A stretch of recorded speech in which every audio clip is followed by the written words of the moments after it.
नमस्कार। ज्योतिषीय श्रृंखला की इस कड़ी में आपका हार्दिक स्वागत है। आइए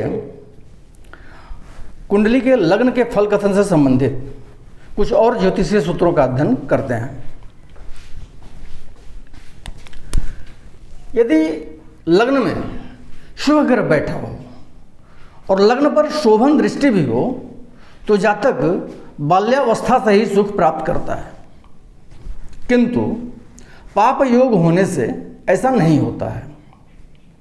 यदि लग्न में बहुत पाप ग्रहों का योग हो तो जातक आजीवन दुखी रहता है।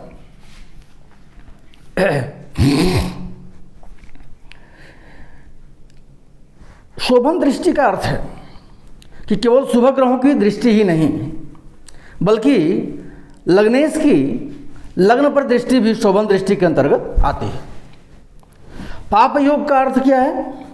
केवल पाप युति ही नहीं इसका अर्थ है, वरन पाप दृष्टि का भी पाप योग में समावेश हो जाता है। यह निर्विवाद सत्य है। अगला सूत्र है, यदि शुक्र देवलोकांश में हो, देवलोकांश मतलब 7 शुभ वर्गों में हो, और लग्नेश गोपुरांश में हो। गोपुरांश का अर्थ क्या है? 4 शुभ वर्गों में हो। शुक्र देवलोकांश में हो, लग्नेश गोपुरांश में हो, और लग्नेश शुभ ग्रहों से दृष्टि भी हो, लग्नेश पर शुभ ग्रहों की दृष्टि भी पड़ रही हो, तो जातक जीवन के मध्यावस्था तथा वृद्धावस्था में सुख प्राप्त करता है। अब बिल्कुल इस तरह का योग घटित हो, ऐसी कुंडलियां बहुत कठिनता से प्राप्त होती हैं, बहुत विरले ऐसा योग मिलता है। अतः सिद्धांततः हमको यह समझ लेना चाहिए कि लग्नेश और शुक्र यदि बलवान हों तथा लग्न पर शुभ ग्रहों की दृष्टि पड़ रही हो तो जातक धनी होता है।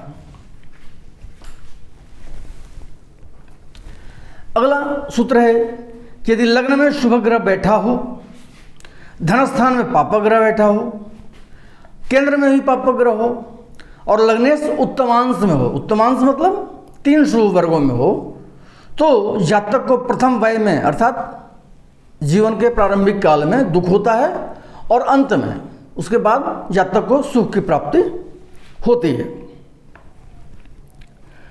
इस श्लोक में 2 शुभ बातें कही गई हैं और 2 पाप कारक बातें कही गई हैं।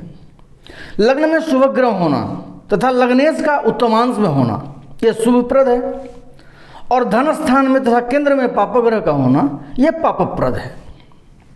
लग्नेश चाहे शुभ ग्रह हो या पाप ग्रह हो, उसे पाप या क्रूर नहीं गिनना चाहिए।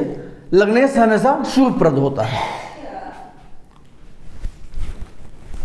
अगला सूत्र है, यदि लग्नेश शुभ राशि में स्थित हो, शुभ ग्रह से विकसित हो या गोपुरांश में हो, गोपुरांश अर्थात 4 शुभ वर्गों में हो, तो जातक को 16वें वर्ष के बाद सुख की प्राप्ति होती है। अब लग्नेश यदि स्वराशिस्थ या उच्च राशिस्थ हो तब भी उसे शुभ राशिस्थ ही समझना चाहिए, चाहे वह क्रूर राशि ही क्यों नहीं हो। लग्नेश यदि उच्चस्थ हो या स्वगृही हो तो शुभ फल कारक ही होता है। अगला सूत्र है कि लग्नेश जिस राशि के नवांश में हो उस राशि का स्वामी,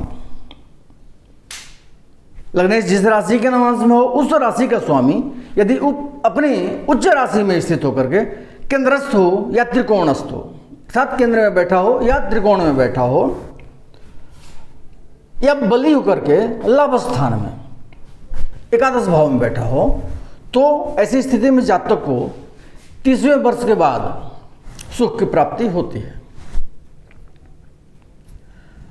अगले वीडियो में हम लग्न पर ग्रहों की दृष्टि का क्या फल होगा इसका अध्ययन करेंगे। नमस्कार।